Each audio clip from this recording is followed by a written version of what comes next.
हे viewers, good morning. कैसे हैं आप? आई होप आप बहुत अच्छे होंगे। This is Manu Sharma. Welcome back to my channel educating hand. आज हम स्टार्ट करें इस वीडियो में एक बहुत ही छोटा सा टॉपिक लेकिन बहुत इंपॉर्टेंट है। That is agreement of subject and verb. आपके फोर्थ स्टैंडर्ड से ये टॉपिक होने वाला है।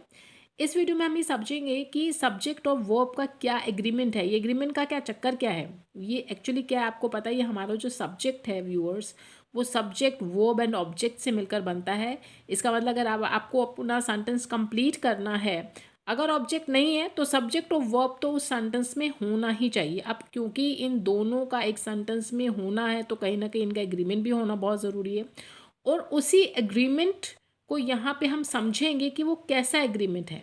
इट मीन्स एक वर्ब अपने सब्जेक्ट के हिसाब से उसके अकॉर्डिंगली चलती है।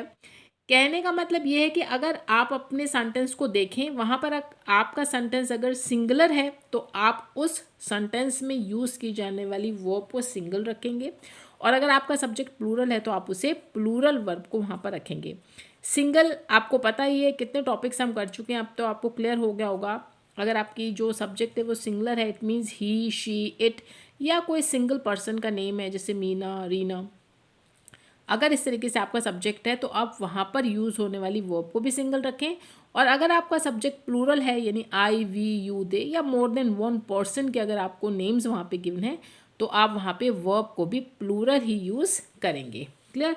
फॉर एग्जाम्पल ही आपको देखिए सिंगलर आपका यहाँ पे वर्ब गिवन है, तो आपने गोज़, यानी अगर आपका जो सब्जेक्ट है वो सिंगलर है तो आप वर्ब के साथ S, E S, I S जो भी उसे सूट करता है वो लगाएंगे। लेकिन अगर आपका सब्जेक्ट प्लूरल है तो आप वहाँ पर उसको फर्स्ट फॉर्म यानी रूट फॉर्म ही रहने देंगे, गो ही रहने देंगे। क्लियर? और अगर टिम एंड सू है, देखिए दो पर्सन्स के नेम है, तभी भी आप वहाँ पर उसको फर्स्ट फॉर्म ही एज इट इज़ रखेंगे। अब बात आती है कि कुछ आपके कलेक्टिव नाउन्स होते हैं, वहाँ पर भी आपको वर्ब को सिंगल ही रखना होगा। हालांकि वो कलेक्टिव हैं, बहुत सारी चीज़ें हैं, कई चीज़ों से मिलकर एक ग्रुप बनता है, उसको आप कलेक्टिव नाउन बोलते हैं। लेकिन वो आपका ग्रुप एक है। अब जैसे for example the group meets every week. अब देखिए यहाँ पे जो ग्रुप है वो ग्रुप एक है, हर वीक हमें ग्रुप मिलता है, लेकिन ग्रुप एक है, इसलिए आपने यहाँ पर रूट फॉर्म के साथ एस को ऐड किया। अब बंच ऑफ कीज इज, आपने यहाँ पे सिंगुलर फॉर्म का यूज़ किया। क्यों? क्योंकि बंच ऑफ कीज तो है, कीज का गुच्छा तो है, लेकिन वो एक है, तो हमने सब्जेक्ट को देखना है कि किस सब्जेक्ट की बात हो रही है। यहाँ पर आप कीज नहीं देखेंगे, बंच को देखेंगे, वो बंच एक है, इसलिए यहाँ पर सिंगुलर फॉर्म का ही यूज़ हुआ। क्लियर? इसी तरीके से आपको अनकाउंटेबल नाउन्स के साथ, जितने भी आपके अनकाउंटेबल नाउन्स हैं उनके साथ भी आपको सिंगुलर वर्ब को यूज़ करना होता है। जैसे एजुकेशन है, वाटर है, ये अनकाउंटेबल नाउन है, आप इन्हें काउंट नहीं कर सकते। इसलिए देखिए education is the key to success, water is one of the most precious resources on the planet. Clear? ये आपको समझ आ गया। जितने भी आप जब नाउन को केयरफुली देखेंगे तो आपको पता चल जाएगा कि वेदर वो आपका काउंटेबल नाउन है या अनकाउंटेबल नाउन है।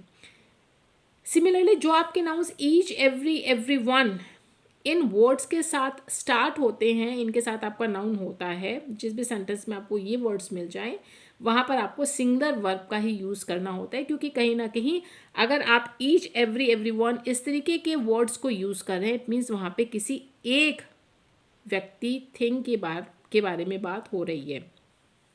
For example each of the participants was honour. देखिए पार्टिसिपेंट्स में से प्रत्येक को ऑनर किया गया। अब देखिए ईच से ये सेंटेंस आपका बिगिन हो रहा था, हालांकि यहाँ पे पार्टिसिपेंट्स हैं, बहुत सारे हैं, लेकिन बात ईच की हो रही है, हर एक की हो रही है, तो इसलिए इसको सिंगुलर ही आप मानेंगे और सिंगुलर वर्ब वॉज को यूज़ करेंगे, ना कि वर को।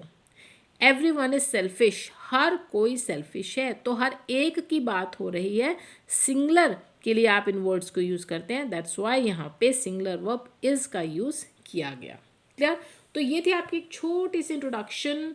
आपके स्टैंडर्ड के लिए बस इतना ही काफ़ी है यहाँ पे, और यहाँ पे ये आपका टॉपिक भी बहुत छोटा सा ही है। आई होप आपको कुछ समझ आया होगा कि सब्जेक्ट वर्ब एग्रीमेंट होता क्या है।